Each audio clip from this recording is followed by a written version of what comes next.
Let's do this, man. Let's jump into the Jeff Hafley conversation first and foremost. A lot of the talk this week, guys, has been about Matt LaFleur's offense struggling here of lately.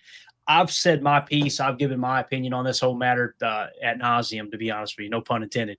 I've talked about, him being without his number one receiver in Jaden Reed. We talked about Christian Watson getting back in the fold, coming fresh off an ACL. We talked about them losing their top performing receiver, who happens to be a tight end this year, in Tucker Kraft. We talked about losing your starting center. On and on and on and on.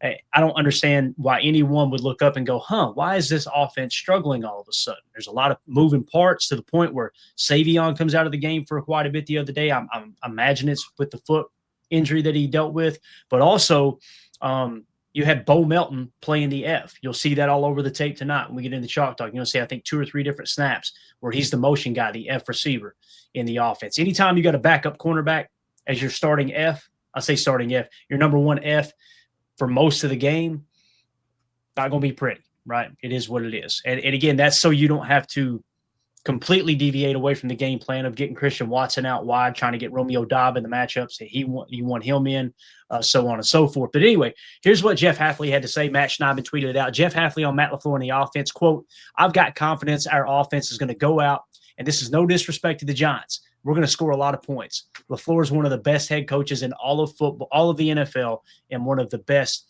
play callers." So obviously, Jeff Hafley has heard the noise around Matt LaFleur. I love this approach. He's just being real upfront and honest. Hey, listen, y'all can talk trash about the head coach all you want. I know this is one of the top play callers in the game. It's amazing how he goes from known as a play caller, and he's not a good enough, well-rounded coach. He's an excellent play caller, but he's not a good head coach, to all of a sudden he's forgotten how to call plays, which we'll dive into some of that throughout Chalk Talk as well. So I just want to get your all's take on that. I think it's awesome. Listen, I don't know how long Jeff Hafley will be here. I do find it hilarious that the same talking heads that said Jeff Hafley was going to be one of the next great head coaches in the league, then when their defense took a step back there a few weeks ago, all of a sudden is, well, you ain't got to worry about losing Jeff Hafley anymore. Now all of a sudden we're back to Jeff Hafley's going to be a head coach and Matt LaFleur's a bum, right? It is what happens. Emilio, you start us off here, man. What's your take on this? I love the fact that Jeff Hafley went to bat for Matt LaFleur, though. Yeah, got to stick your neck out there because he has faith in this team. He knows how the defense works. He knows how hard they work, how well they've actually come out this year and played, honestly. And just Matt knows it too. Matt knows that was a championship level performance from them and one of the best offenses in the league. And we held them to 10 points and we should have got the dub. Matt knows that. Hafley probably knows that too, but all he can do is try to stop as many points from getting on the board as possible. And I think he called a great game too. And there was only a few hiccups that whole game. And honestly, the defense played great. So I love that Jeff Hafley's taking his neck out for Matt.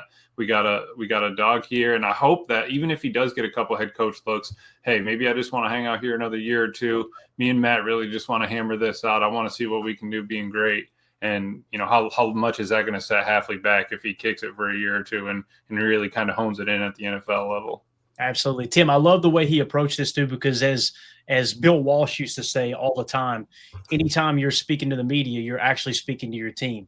What Jeff Hafley did was, if there's anybody on our defense that has anything to say about the offense, you're going to keep your damn mouth shut. Me and Matt are lockstep. That's essentially what he accomplished with this comment in the press. Yeah, I absolutely love it. It's a team game, team sport, team staff, team approach. And, the negative portion of the fan base would say, well, of course he's not going to say anything bad about Matt LaFleur, blah, blah, blah. Well, yeah, no kidding. Because you believe in the guy next to you in battle, right? And you have a plan. Everyone's got a job to do, different approaches, different focuses. But at the end of the day, the team is focused on winning ball games.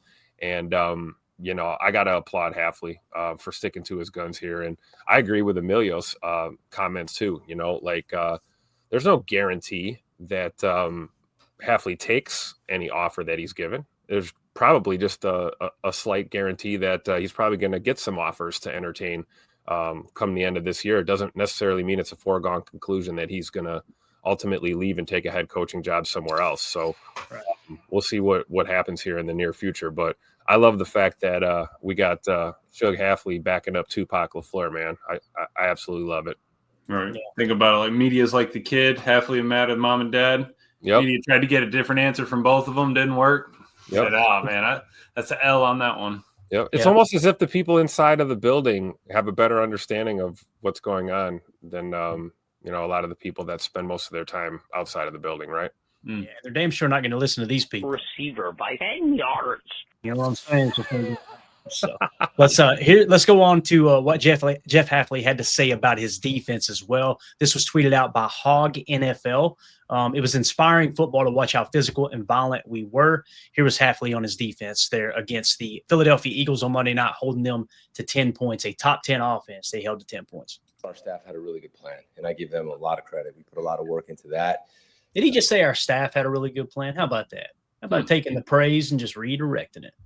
We knew how explosive and how talented that offense was and the amount of points that they've been able to score. And I just think we went out and executed the plan. I mean, I thought our line strained. I mean, gosh, they did such a good job of staying square against those big offensive linemen, tearing off blocks. Guys were in their right gaps. I mean, we had safeties running downhill. X and Evan were as physical as they've been. We had corners on the edge tackling. I mean, it was inspiring football to watch how physical and violent we were.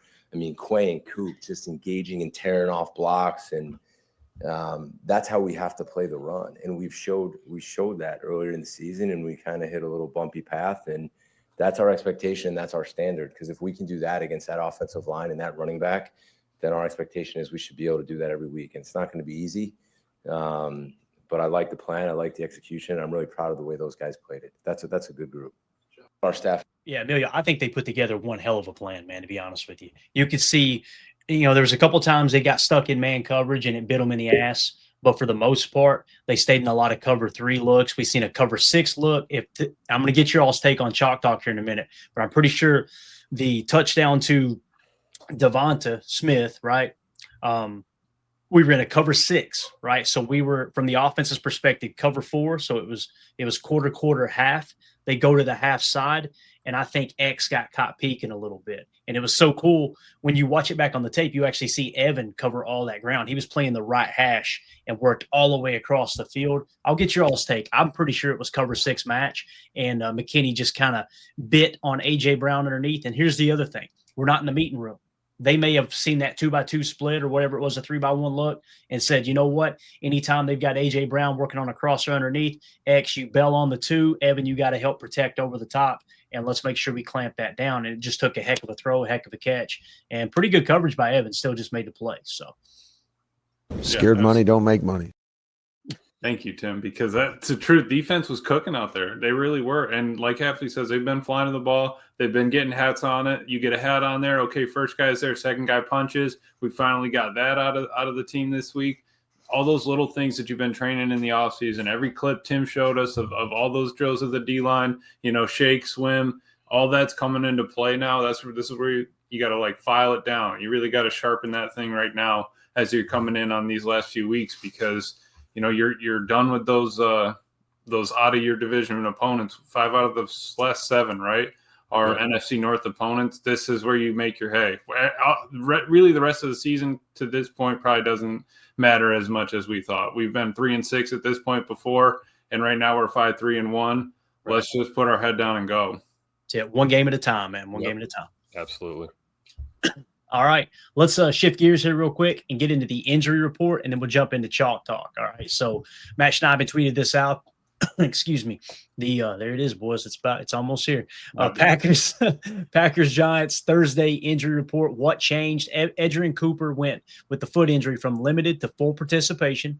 You had Lucas Van Ness went from did not participate to limited participation. We talked about that on the earlier show. I'll link at the end of this show. I'll link that video to you guys and gals. You can see the practice footage and all that good stuff. Quay Walker went from limited to full participation with a calf, and then Christian Watson was not on the injury report on Wednesday, however, or would not have been on the injury report Wednesday. Obviously, it was a simulated practice, if you will. And then Thursday, today, he was limited with a knee/hamstring. He was asked in the locker room, though, about it. He said, I'm playing on Sunday. So not a huge deal there, obviously. So what's y'all's take on the health of the team? And here's how I feel about Lucas Van Ness. I'll get y'all's take real quick, and then we'll move on to Chalk Talk. With LVN, if you're not 100%, don't put him out there. Defense is fine right now, right? No reason to rush him back. And I wanted him back yesterday. Don't get me wrong. But if he's not 100%, let that thing rest one more week, man. Yeah, Absolutely. There's no point in pushing them out there. We're closing in middle to end of the season. Let them heal up. We've got enough. Get more reps for the young guys, Sorrell, so that, when we are in the late season and his snaps maybe go from 15 down to 6, those 6 snaps, he's had those reps beforehand. And I think that'll be key. Yeah. Tim, you got anything else to add to the injury report, brother? I don't know. I'm not a doctor. There you go. Perfect drop. Good news about Coop, though, and Quay as well, right? Mhm. We were talking about that yesterday. So going from limited to full is a bright sign. And, yeah, man, getting LVN back right on time, man. Hopefully this happens this weekend for sure. Absolutely. Yeah. And then just taking a quick look at the Giants and what changed there. There were 3 players that were not on the practice or the injury report on Wednesday. Jermaine Illuminor, I think I'm saying that right. Offensive lineman with the pec. He was limited today. Thomas Fadone, he is a tight end with a foot injury. He was limited today. Demetrius Flanagan Fowles was limited today. He's a linebacker. And then they put their kicker, Graham Gano, on injured reserve.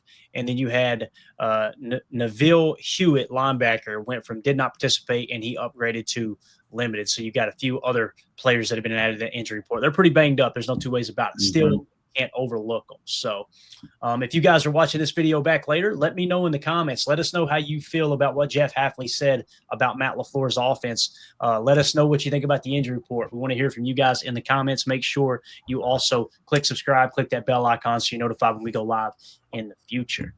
Let's do it, boys. Let's jump into Chalk Talk. And just full disclosure here, guys, sometimes while we're doing Chalk Talk live, the Cannonball John in here. Yeah, John, reach out to me. Thank you, Bates. Man, Bates is on it.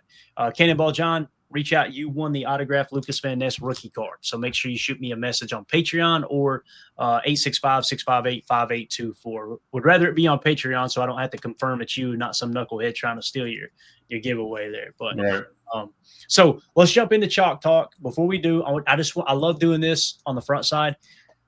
Is there anything you guys want to cover, want to talk about before we dive into the tape here? Is there anything that stood out to you in that game that you feel like going in, hey, here's what I think happened? Just anything at all you want to hit before we start diving in?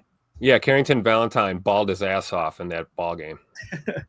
Yes. Just want to put that out there right away if you want to know where I stand on CV. And you'll only see him on ass one. Off. Let's go.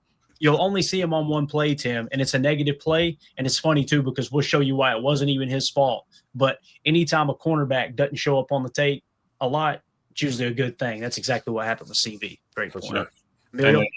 Happy that we were able to lock down the backfield of the Eagles. Besides Jalen Hurts, you locked down the running backs of the Eagles under 90 yards after coming back from a Carolina game that was not pretty against run defense. So you're able to make adjustments, know who you're playing, and take that strength away. Only a couple of chunk plays that really sprung this game out. So the run defense, really everything. But just pulled up the PFF numbers real quick. Defensive ranked right now is 4th, but tackling grade best in the NFL. Let's go. When was the last time we were best in the NFL tackling? You know what I mean? And we've been so on 2-3 years ago, we were screaming. Nobody wanted to wrap up or throwing shoulders, dropping our heads. Nobody wanted to do anything. And now